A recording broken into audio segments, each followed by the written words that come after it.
Hello, my name's Jim Leverance. I'm here for the Fermented Chef. If there's one word that brings cheese to mind, it's pizza, and mozzarella means pizza. Today I'm going to show you how to take 1 gallon of store-bought milk and convert it to 1 pound of mozzarella cheese in just 1 hour.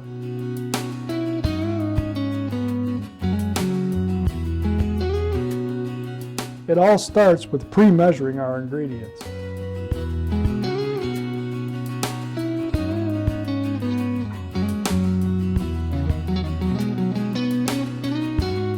We're going to start by heating the milk to 88 degrees. It's important to put it on low heat and heat slowly. I'm stirring the milk gently just to distribute the heat, not to mix anything in. As the milk heats, we're going to add citric acid, gently stir that in, and at the same time I'm going to add calcium chloride. Now the citric acid is going to cause the polarity of the milk to change, and the molecules of protein are going to line up with each other.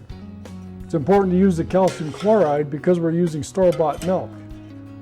Pasteurization has altered the balance between calcium and protein in the milk, so we need to restore that balance with the addition of the calcium chloride solution. We're using microbial rennet in a tablet form, so it needs to be rehydrated in distilled water before we use it. When we add this rennet, the reaction is going to be almost immediate. You'll feel the milk change with your spoon, and you'll see the curds begin to separate. When you add the rennet, it's important not to stir too vigorously. The milk will begin to change almost immediately as the curds separate from the whey. We don't want to stir vigorously or swirl the milk. It's best to pump it up and down to distribute the heat and the rennet. We want the milk to go still when we take the spoon out. As the curd separates from the whey, you'll be amazed at how much water there is in a gallon of milk. Those of you who might be lactose intolerant will be interested to note most of the lactose in the milk, which is milk sugar, remains in the whey and doesn't follow through to the curd. Once the milk hits 105 degrees, it's time to let it rest for 20 minutes.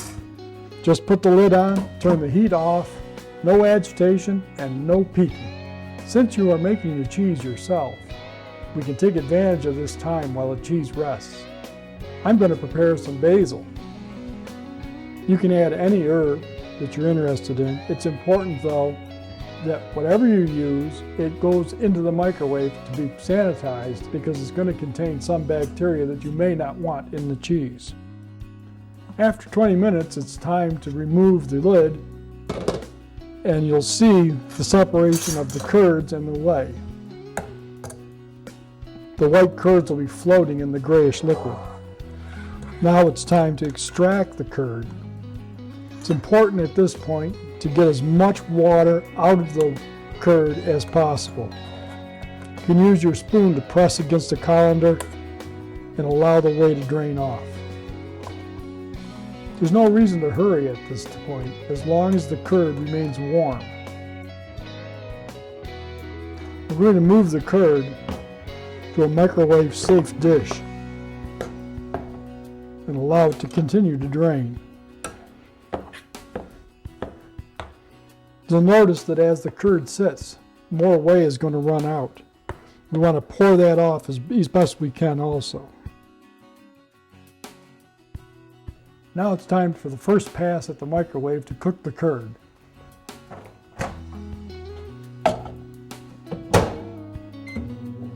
One minute on high will do. Not all microwaves are the same. Depending on the wattage of your machine, you may need to leave the cheese in the microwave for a little bit longer, anywhere from a minute to a minute 30. After 1 minute, you're going to see the heat has driven off more moisture. We want to get rid of that as best we can. It may be necessary to press on the cheese to squeeze more moisture out of it. Now it's time to add salt. Salt is used for flavoring at this point and preserving. We want to mix that in. This is not table salt or kosher salt. It's pickling salt or flaked salt. The reason for using it is that it's very, very fine, the way it's ground, so that it won't leave any grittiness in the cheese. It'll be completely absorbed into the curd. This is also the time that if you wanted to add flavoring, when you would put it in. I'm going to add chiffonade of basil to my cheese. And now it's time to go back into the microwave for 1 more minute.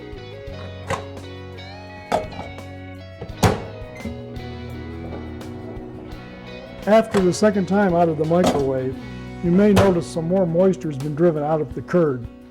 It's important to drain that off at this point. You're going to see that the cheese is a lot softer and a lot stickier at this point. Now we want to just massage it regularly and allow it to cool as one mass. We don't want it to cool on the outside and stay warm on the inside. At this point, you know that it's time to stretch. You may want to use a pair of food-safe gloves at this point because of the heat. The cheese is quite warm. And what you're doing here is you're allowing the cheese to cool evenly.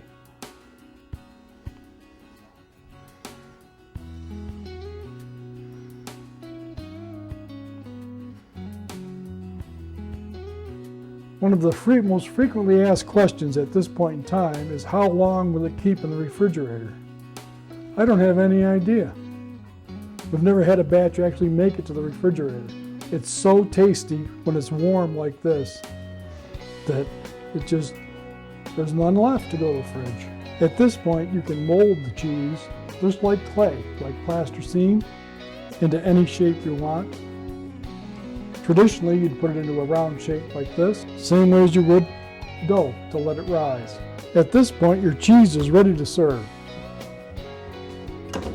This is Jim Leverance for The Fermented Chef saying, cook slow, eat slow, and ferment with grace.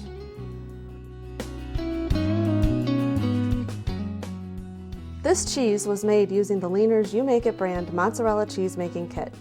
It includes enough ingredients to make 6 batches of fresh mozzarella, plus instructions to make ricotta cheese using the leftover whey. You only supply fresh store-bought milk. Kits are available in our store and at leaners.com. Also available is the Complete Idiot's Guide to Cheese Making, written by Jim Leverance. This book has detailed instructions for making cheeses from the mozzarella you just saw to aged hard cheddar, plus recipes for using the finished cheeses.